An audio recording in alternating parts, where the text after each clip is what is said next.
오늘 설교 제목을 믿음의 푯대를 향하여 이렇게 정해봤습니다.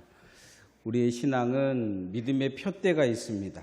어떤 기준이 있어요. 그 믿음의 푯대는 어디냐? 바로 하나님의 나라입니다. 내 인생의 믿음의 푯대를 어디에다 꽂아야 되느냐? 하나님의 나라에 꽂고 그곳을 향해 그 목표를 향해 잃지 않고 전진해 가야 합니다. 따라합시다. 믿음의 푯대를 향하여 나아갑시다. 심장의 무게가 얼마인지 아십니까? 애들에게 심장의 무게가 얼마냐 물어봤더니 4근이라고 이야기합니다. 왜 4근이냐? 두근두근해서 4근이라고 합니다. 심장은 실제 무게는 고작 350에서 600g 정도 된다고 합니다. 여러분, 심장이 멈추면 어떻게 됩니까? 죽습니다. 다른 곳에 좀 멈추면 그래도 여유가 있어요. 심장은 멈추면 1분 안에 회복이 안 되면 거의 죽습니다. 심장이 멈추면 그래서 사람들은 심장부터, 사람이 죽으면 심장부터 마사지를 합니다. 인공호흡도 하고 하지만 심장에 충격을 줘서 심장이 다시 뛰게 하는 것을 볼 수가 있습니다. 빌립보서의 바울 사도는 빌립보 교인들에게 자기가 심장으로 사랑한다, 심장과 같은 믿음을 가지고 빌립보 교인들을 사랑한다, 그렇게 말합니다. 생명을 다해 사랑한다는 거죠. 오늘 성경 말씀에 보면 이 믿음의 사람들이 가져야 될 그 심장 같은 그런 은혜가 있습니다. 이것이 뛰면 이 신앙은 죽지 않습니다. 그런데 이게 뛰지 않으면 신앙은 죽습니다. 바로 천국을 향해 가는 믿음입니다. 오늘 빌립보서 3장에 바울 사도는 그 자기의 심장이 멈추지 않고 아직도 뛰고 있음에 대해서 말씀하고 있습니다. 우리 몸에 암세포가 이렇게 붙지 못하는 곳이 있다고 합니다. 바로 심장입니다. 다른 데는 다 암이 걸리는데 심장은 암이 걸리지 않는다고 해요. 이유는 심장이 끊임없이 멈추지 않고 일하고 있기 때문이죠. 또 한 가지는 심장이 뜨거운 피를 가지고 있기 때문입니다. 성도도 천국을 향해 가는 믿음이 있는 사람은 멈추지 않습니다. 천국을 향해 가는 믿음이 있는 사람은 시험에 들지 않습니다. 어떤 상황에도 이겨낼 수 있는 것입니다. 여러분의 신앙이 천국을 향해 가는 믿음 되어지기를 소원합니다. 어느 한 곳의 신앙이 멈추기 시작하면 썩기 시작합니다. 문제가 생기기 시작해요. 사도 바울은 지금 로마서 감옥에 들어가 있습니다. 이 로마의 감옥에 있으면서 사도 바울은 지금까지 경험하지 못한 외로움을 경험합니다. 많은 교회가 등을 돌립니다. 자기와 늘 더 사역했던 동역자들이 이제 하나 둘씩 떠나갑니다. 외로운 싸움이 시작되어진 거죠. 홀로 싸워가는 신앙이 시작되어진 겁니다. 사도 바울은 여기에서 빌립보 교인들에게 자신이 홀로 흔들리지 않는 싸움을 하고 있음을 말씀하고 있습니다. 자기 자신에게 많은 사람들이 떠나가도 자기가 지금까지 해왔던 그 모든 것들이 멈추지 말아야 될 이유는 바로 아직 완전한 구원이 이루어지지 않았고 자신은 믿음의 결승점에 도착하지 못했기 때문입니다. 우리도 마찬가지입니다. 우리도 예수 그리스도를 믿어서 우리가 이미 구원을 받았지만 구원은 아직 이루어지지 않았습니다. 내 안에 구원이 시작되어진 것이지 우리의 구원의 완성은 우리가 하나님의 나라에 들어갈 때 완성되어지는 것입니다. 그래서 사도 바울은 두렵고 떨림으로 구원을 이루라, 구원을 완성시키는 데 집중하라 우리에게 요구하고 있습니다. 우리가 구원을 받는 가장 중요한 방법이 있습니다. 그건 무엇이냐? 예수님께 붙어 있어야 구원받을 수 있습니다. 요한복음 15장에 보면 나는 포도나무여 너희는 가지니 이렇게 말씀하시면서 내게 붙어 있어야 된다 말씀하십니다. 예수께 붙어 있어야 돼 말씀하고 있습니다. 따라합시다. 예수님께 붙어 있어야 구원받을 수 있습니다. 어느 나라에서 공처가 선발대회를 열었습니다. 누가 진정한 공처가인가? 그래서 공처가라는 사람들, 남자들은 다 모였습니다. 심판관이 다음같이 선언을 했습니다. 깃발을 2개를 주면서 공처가라고 생각한 사람은 이 노란 깃발에, 자기가 공처가가 아니라는 사람은 빨간 깃발에 모이라고 이야기했어요. 그리고 사람들을 전부 다 빨간 깃발에 일단 모아놓고 노란 깃발을 세웠습니다. 공처가로 생각한 사람들이 다 움직였는데 딱 홍 목사 같은 사람 한 사람만 빨간 깃발 위에 서 있는 것입니다. 심판관이 그에게 물었습니다. 왜 다른 사람은 공처가라고 다 움직이는데 당신은 공처가라면서 왜 빨간 깃발에 있느냐 그랬더니 이 빨간 깃발에 있는 사람이 그렇게 이야기하더라는 것입니다. 내 아내가 사람 많이 모이는 곳에 가지 말라고 했습니다. 그러다는 거죠. 이 사람이 1등입니다. 완전한 순종, 완전한 복종의 태도는 말로 잘 나타나지 않습니다.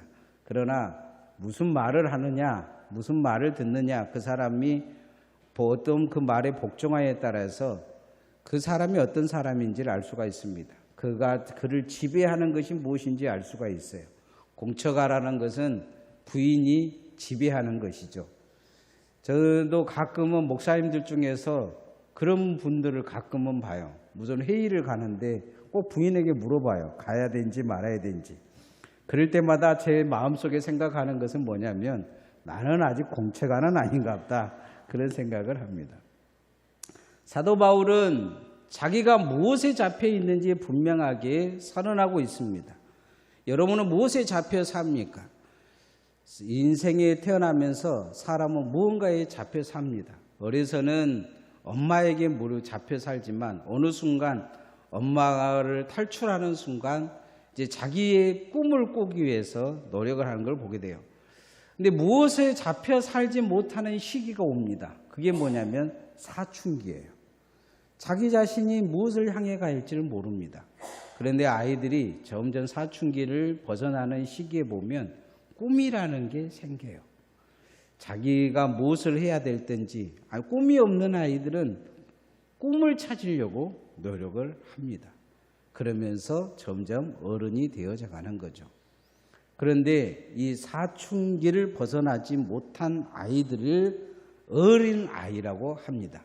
대부분 이 사춘기를 벗어나지 못한 아이들이 어른이 되면 마마보이가 되는 경향이 강합니다. 집 밖으로 잘 나오지를 않습니다. 그 영혼에, 그 마음에 빈집이 생긴 것이죠. 빈집 인생에 누군가가 들어와서 채워지지 못하면 계속 빈집이 되어서 그 누구와도 어울릴 수가 없습니다. 영적으로도 마찬가지입니다. 성경에 빈집 이야기가 나옵니다. 마귀가 어느 사람 마음속에 들어가 살았는데 무엇 때문에 그 마음을 벗어났는지 모르지만 그 마음이 싫었는지 밖으로 나왔어요. 그래서 이 사람 마음 저 사람 마음을 찾아다닙니다. 그런데 들어갈 마음이 없는 거예요. 마음에 든 마음이 없는 거예요. 그래서 다시 한번 내가 살던 그 마음으로 돌아가 보자 하고 돌아가 봤더니 마음이 깨끗하게 수리되고 그렇게 잘 정돈되어 있다는 거예요.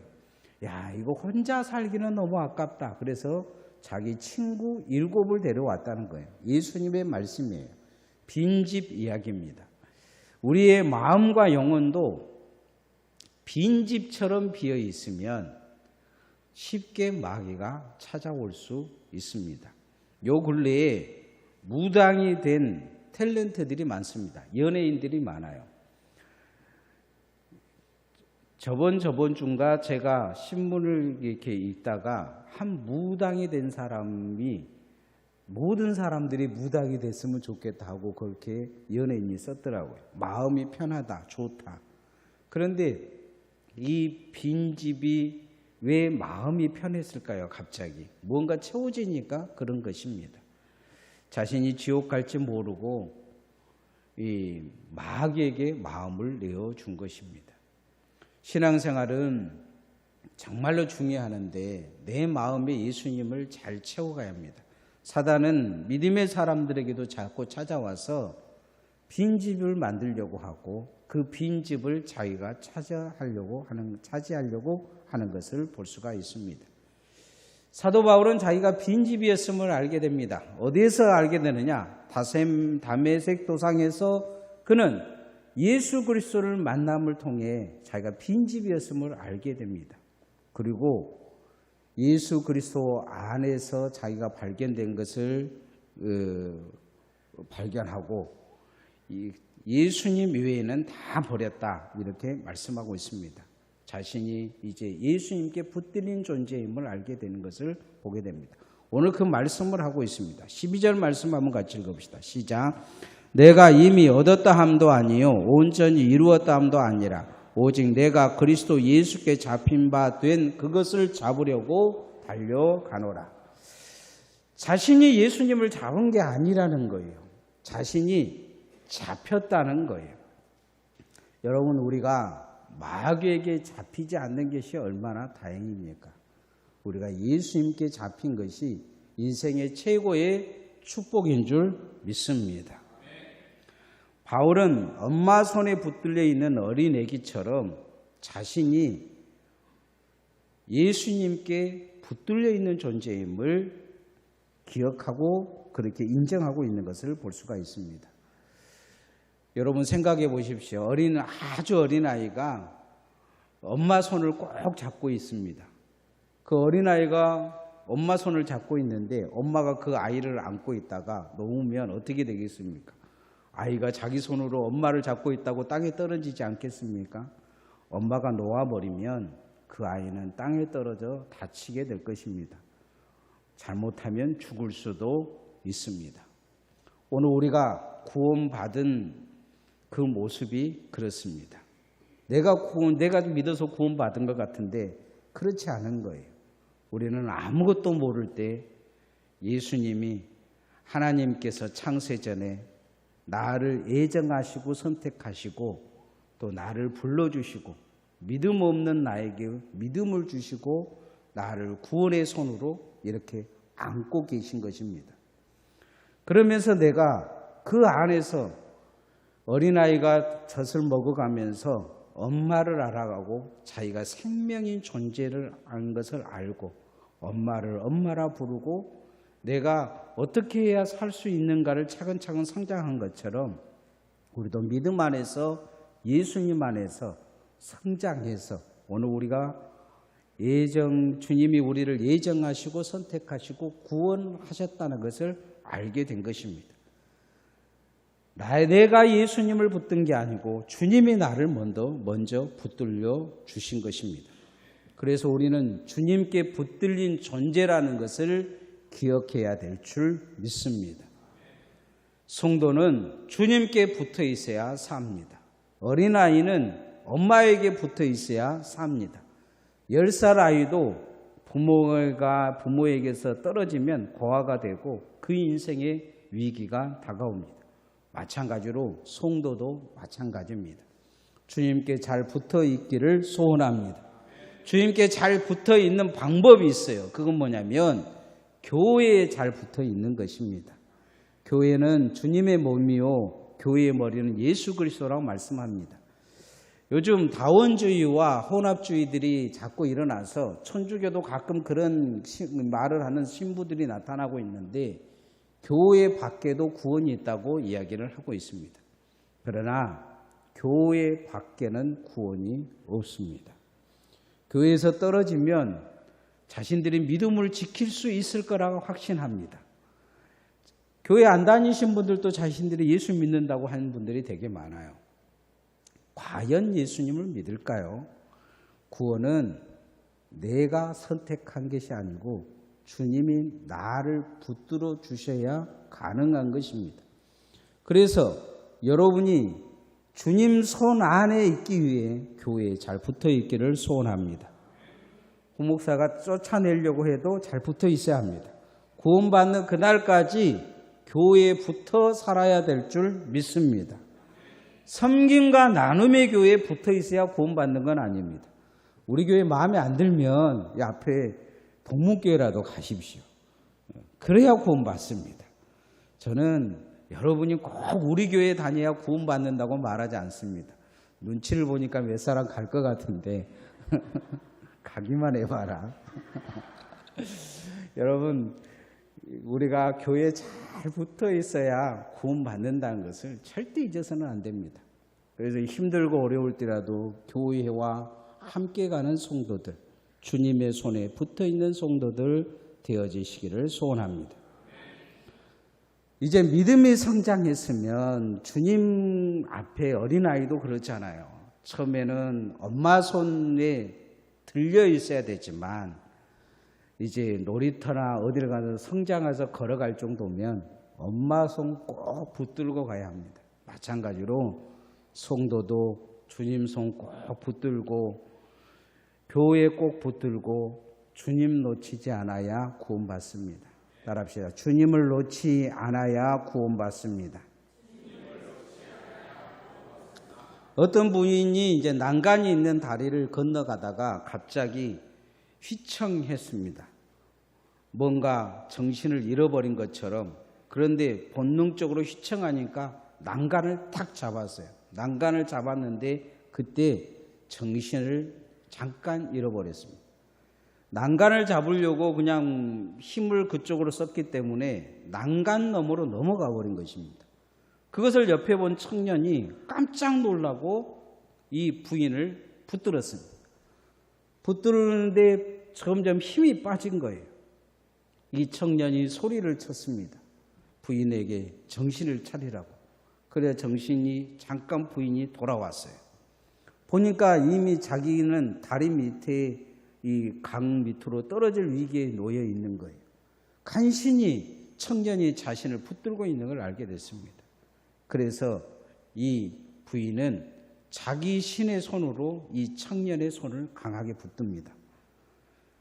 그리고 여러 사람이 올라와서 그를 건져내어주고 꺼내줘서 이 부인은 살아났습니다. 예수님을 믿는 우리가 그렇습니다. 우리는 지옥의 난간에서 떨어져서 지옥으로 이미 빨려갈 상황이었습니다. 죄와 사망과 사단의 손에 완전히 영적으로 죽음의 위기에 이르러서 혼미한 상태에서 무엇이 옳은지 알지 못한 그런 상황이었습니다. 하나님이 세상을 처음 창조했을 때 공허하고 흑암이 기품이 있었고 모든 질서가 없었다고 말씀한 것처럼 우리 영혼이 예수님 만나기 전에 그렇습니다. 지옥의 다리 난간에서 정신을 잃었고 지옥으로 떨어질 위기에 놓인 우리를 예수님이 십자가에서 붙들어 주신 것입니다. 은혜로 붙들어 주셔서 내가 산 것입니다. 그리고 성령이 오셔서 나를 정신 차리게 해주시고 죽은 내 영을 거듭나게 해주셔서 내가 지옥으로 떨어질 위기에 있는 존재란 것을 알게 하시고 예수를 붙들어야 삶을 알게 하셔서 예수를 붙들게 하신 것입니다. 여러분 예수를 굳게 붙드시기를 소원합니다. 그래야 구원받습니다. 내가 주님을 붙드는 것이 사는 것임을 알 때 내가 교회에 충성할 수 있고 헌신할 수 있습니다. 우리가 지옥의 낭떠러리에서 구원받는 유일한 방법은 예수를 붙드는 것입니다. 오늘 바울 사도는 그런 위대한 고백을 하고 있어요. 이 위대한 사도가 주님의 능력과 권세를 드러내는 사도가 하는 말이 뭐냐? 나는 주님이 나를 구원해 주셔서 붙들어 주셔서 내가 구원받은 걸 알고 이제 내가 두렵고 떨림으로 그 주님의 손을 더 굳게 잡고 그 믿음으로 끝까지 가려고 몸부림치고 있다 말씀하고 있습니다. 13절 말씀 한번 같이 읽어봅시다. 시작. 형제들아 나는 아직 내가 잡은 줄로 여기지 아니하고 오직 한 일 즉 뒤에 있는 것은 잊어버리고 앞에 있는 것을 잡으려고. 바울 사도를 사람들이 이야기할 때 옆에서 교회를 얼마나 많이 개척을 하셨습니까? 얼마나 많은 병자를 낳으셨습니까? 당신은 위대합니다. 이렇게 추앙하고 높여주는 그런 상황일 것인데 바울 사도는 그거 다 잊어버리겠다는 거예요. 왜냐하면 중요한 것은 자신의 구원이 아직 완성되지 않기 때문에 믿음의 경주를 끝까지 하겠다는 것입니다. 바울 사도는 빌립보 교인들에게 복종하여 두렵고 떨림으로 구원을 이루라 이야기하고 있는데 자기 자신이 그런 모습을 보여주고 있는 걸 보게 됩니다. 지옥의 낭떠러지에서 간신히 구원받은 존재라는 것입니다. 주님이 붙들어 주셨기 때문에 자기가 살았고 이제 내가 그 붙들어 주신 주님의 손을 붙들고 있는 거라는 것이죠. 여러분, 우리가 주님이 붙들어 주셔서 구원을 받았는데 이제 정신 차렸으면, 이제 영적으로 깨어났으면 여러분의 손으로 주님 붙들어야 될 줄 믿습니다. 그게 바로 우리가 말씀대로 사는 것입니다. 신앙대로 사는 것입니다. 성령의 충만함으로 사는 것입니다. 마지막 날까지 주님 잘 붙들 수 있기를 소원합니다. 그래서 천국에서 보십시다. 어제 새벽에 우리 진장로님이 이제 조양님 우리 집사님이 별세하셨다고 문자가 왔어요. 저는 우리 어르신들 이제 천국 갔다는 이야기 들으면 꼭 그런 생각이 듭니다. 우리 이제 이쪽에 이쪽 세 번째 이쪽에 어르신들이 꽉 다 앉으셨어요. 지금 다 천국 가시고 이제 다 없어져 버리셨어요. 우리 장로님들이 막 자리 차지하고 있는데 여기는 다 어른들이 앉으셨던 거예요. 꽉 차가지고 제가 처음에 교회 부임했을 때 다른 데는 다 비어 있고 여기만 꽉 차 있었어요. 그런데 늘 교회에서 무슨 행사하면 앞에 나와서 덩실덩실 춤을 추셨던 것들이 기억나요. 우리 김주철 장로님으로, 우리 엄순난 집사님으로, 조양님 집사님으로 천국 가셨던 분들을 기억하면 우리 세탁소 할아버지 할머니로 시작해서 다 생각이 나요. 덩실덩실 춤을 췄던. 어제도 조양님 우리 집사님 별세하셨다는 제가 문자를 받고 천국에서 또 춤꾼들이 또 춤추고 있겠네 그 생각이 들어요. 덩실덩실 춤을 추고. 전번에 우리 김주철 장로님 돌아가셨다고 했을 때도 그 생각이 들었어요.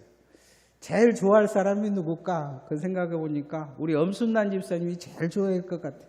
천국에서 춤추면서 그러면서 두 분이서 얼마나 개구장이같이 춤을 추셨는지 그것이 머리에 늘 서네요.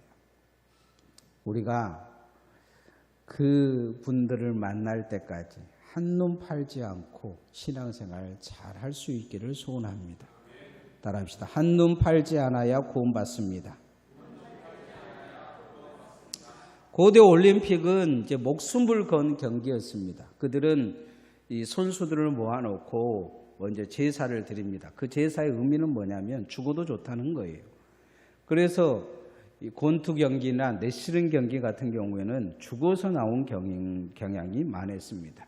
그런데도 사람들이 많이 몰렸어요. 왜냐하면 그 시대에 고시, 사법고시 같은 거였거든요. 출세하는 방법, 평면이 출세하는 방법 가장 쉬운 건 뭐냐면 올림픽 가서 1등 나는 거였습니다. 지금이야 연금 받고 상 주고 그러지만 거기서 1등 나면 우리나라 같은 경우는 군수도 되고 도지사가 될 수가 있어요. 그런 명예를 줍니다. 죽을 때까지 그런 권리를 누리고 자식도 그런 권리를 누릴 수가 있어요. 그러니 너나 나나 열심히 하려고 한 거죠. 그래서 조금 실력이 있는 사람들은 학원을 갔어요. 학원에 가가지고 거기서 어려서부터 교육을 받습니다. 지금 어떤 애들이 수학학원, 영어학원 보낸 것처럼 그런 학원을 받는 거예요. 그리고 선택이 되면 국가에서 이제 자기 나라 대표들을 만들기 위해서 1년간 모아서 훈련을 시킵니다. 이 훈련소에 들어가면 최고의 사람들이 모이죠. 그런데 이 훈련소에 전설이 하나 있었어요. 레슬링 선수로 아주 국가에서 유망한 사람이 있었습니다. 이 사람은 나가면 무조건 1등 날 거라 그랬어요. 그리고 국가별로 올림픽이 열리기 전에 우리나라도 그러잖아요. 미리 연습 게임 몇 번 해보는. 연습 게임에서 늘 이 사람이 이겼어요. 훈련소에 들어갔는데 거만하게 군 거예요. 자신을 이길 수 없는 사람은 이길 수 없다고 생각한 거죠. 누구든지 시작하자마자 게임 얼마 되냐면 거꾸로 때렸기 때문에 이 사람은 다들 최고의 선수로 인정받았어요. 그 중에서 이제 제일 못하는 선수가 왔는데 달 옆에서 수발을 들어주면서 기술을 가르쳐 달라고 한 거예요. 거만하게 날마다 기술을 가르쳐 줬어요. 한 1년 동안 이 제일 모자란 이 사람은 최고의 기술을 다 이렇게 이어받습니다. 그리고는 밤을 자지 않고 혼자 열심히 훈련합니다. 그리고 올림픽이 열렸습니다. 그런데 마지막 결승점엔 최고의 선수와 자기가 가르쳐줬던 그 사람이 만납니다. 꼴등일 줄 알고 쉽게 떨어질 줄 알았더니 마지막까지 올라온 거예요. 그리고 그 경기에서 그 꼴찌의 선수가 최고의 선수를 이겨버립니다. 그래서 이 군중들은 분노합니다. 왜냐하면 자신의 나라의 대표가 이길 줄 알고 그 나라 사람들이 그 올림픽 경기장을 거의 채웠기 때문이에요. 이 꼴찌인 선수는 꼴찌라고 생각하고 그 경기에는 그 나라 사람들은 거의 오지 않았습니다. 분노한 군중들이 이 사람을 죽이려 달려들자 이 사람 무서워서 자기 나라에 돌아가지 못합니다. 그렇게 유랑하다 삶을 살다 죽었다는 전설입니다. 오늘 바울 사도는 그 전설 같은 이야기를 하고 있습니다. 이 시대의 최고의 선수, 믿음의 선수는 바울 사도입니다. 사람들은 누구나 그가 구원받지 못할 거라는 것을 누구도 이렇게 짐작도 하지 않을 것입니다. 추측도 하지 않을 것입니다. 바울 사도가 죽었다. 그러면 천국 갈 것이다. 최고의 상을 받을 것이다. 주님이 그를 칭찬하실 것이다. 새 하늘나라에 있는 상이라는 상은 그 사람이 다 몰아서 받을 것이다. 이런 생각할 거지 않습니까? 근데 바울 사도는 그 시대의 전설 그걸 생각한 것 같아요. 그러면서 그렇게 이야기합니다. 14절 말씀 한번 같이 읽읍시다. 시작. 표대를 향하여 그리스도 예수 안에서 하나님이 위에서 부르신 부름의 상을 위하여 달려가노라. 자신은 1등이라 생각하지 않는다는 거죠. 자신보다 더 좋은 믿음의 사람들이 일어나고 있다는 거예요. 그리고 마지막까지 구원받기 위해서 주님이 오신 그날에 자신도 부활의 사람으로 나타나기 위해서 최선을 다해 달려가고 있다 이야기를 합니다. 운전자가 한눈 팔면 대형 사고가 납니다. 인천에서 운전하다가 휴지를 하나 이렇게 걷기 위해서 잠깐 휴지 이렇게 뺐는데 앞에 두 사람이 지나간 걸 모르고 치여가지고 두 사람이 죽은 사건이 얼마 전에 있었습니다. 신앙도 쓰잘데기 없는 것에 너무 집중하면 한눈 팔면 평생 교회에서 충성하고 헌신하고 살다가 시험 들어서 떨어져 나가 지옥 갈 수 있습니다. 여러분 그렇게 충성하고 헌신했던 많은 분들이 교회 안 다닌 분들이 많아요. 어떤 분들은 전도하러 가면 자기가 교회 안수 집사였는데 뭐 어쩌고 저쩌고 이야기를 하고 뭐 교회 예배당을 지으면서 어떤 이야기를 하고 제가 보기에는 그 인생에 대형 사고 난 거예요. 대형 사고. 그 대형 사고는 자기만 난 게 아닙니다. 그 사람이 대형 사고 치다 보니까 자기 부인들도 교회 안 다니고 부인도 교회 안 다니고 자식들도 교회 안 다니는 거예요. 그 집안에 대형 사고를 낸 것입니다. 교회에 시험 들었다 멀었다 이야기하는데 제가 보기에는 한눈 판 거죠. 한눈 판 것입니다. 신앙생활은 한눈 팔면 시험 듭니다. 천국 가는 그날까지 한눈 팔지 말고 천국을 향해 달려갈 수 있기를 소원합니다. 바울 사도는 시험 들 수 있는 상황입니다. 아끼고 충성하고 헌신하고 자신의 마음을 다 쏟아졌던 사람들이 다 자기 자신을 떠나갑니다. 다른 서신들 보면 누구는 어디 가고 누구는 어디 가고 섭한 이야기를 해요. 그런데 이 빌립보 교인들에게 중요한 이야기를 해주고 있어요. 그건 뭐냐면 자신은 아직 예수 그리스도를 통해서 구원을 받기는 했지만 완성되지 않았다는 거예요. 부활체로 마지막 승리가 남지 않았다는 것입니다. 신앙의 끝까지 천국을 향해 달려가서 승리하는 성도들 되어지기를 소원합니다. 신앙은 믿음의 푯대가 분명해야 합니다. 어디를 향해 달려가고 계십니까? 섬겨 나눔의 교회 다니면서 무슨 신앙을 갖기를 원하고 계십니까? 저는 여러분이 우린 교회에서 무엇이 되고 어쩌고 저쩌고 어떻게 살고 별로 그건 중요하다고 생각하지 않습니다. 저는 여러분을 천국으로 잘 인도하면 성공한 것입니다. 저의 목적은 천국 가는 그날까지 신앙 잃지 않고 잘 데리고 가는 거예요. 우리 김절 장로님 천국 가신 모습을 보고 내가 그래도 목회는 성공했다. 근데 갑자기 교회를 이제 다 잘 다니다가 안 다녀버리신 분들을 내가 보면 마음이 정말 아픕니다. 내가 이게 목회를 이렇게 해가지고 주님 앞에 가서 얼마나 매를 맞으려고 그 생각이 들어요. 여러분이 주님의 이 안에서 이 믿음의 푯대를 천국으로 삼고 잘 달려가시기를 소원합니다. 그러기 위해서는 잘 붙어 있어야 돼요. 주님께 붙어 있는 방법은 한 가지밖에 없습니다. 교회에 붙어 있는 것입니다. 죽으나 살아 교회에 붙어 있는 거예요. 우리 교회가 마음에 안 들면 다른 교회 가서라도 붙어 있십시오. 이단만 안 가면 됩니다. 그리고 믿음이 조금 있다고 생각하신 분들은 주님이 이제 붙들어야 합니다.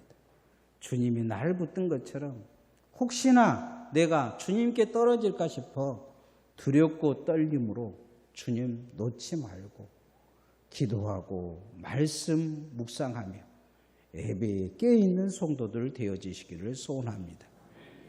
신앙생활 하면서 한눈 팔지 마십시오.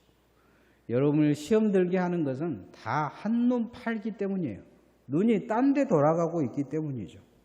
사업한 사람이 한눈 팔아서 이 노름이나 그런 곳에 빠지면 결국 그 사업은 망하게 돼 있습니다. 신앙도 마찬가지예요. 하나님 앞에 믿음의 푯대에 내 시선을 고정하고 마지막 날 주님 앞에 귀하게 서시며 이 땅에서 우리가 교회에서 봤지만 마지막 날 천국에서 꼭 볼 수 있는 성도들 되어지기를 소원합니다.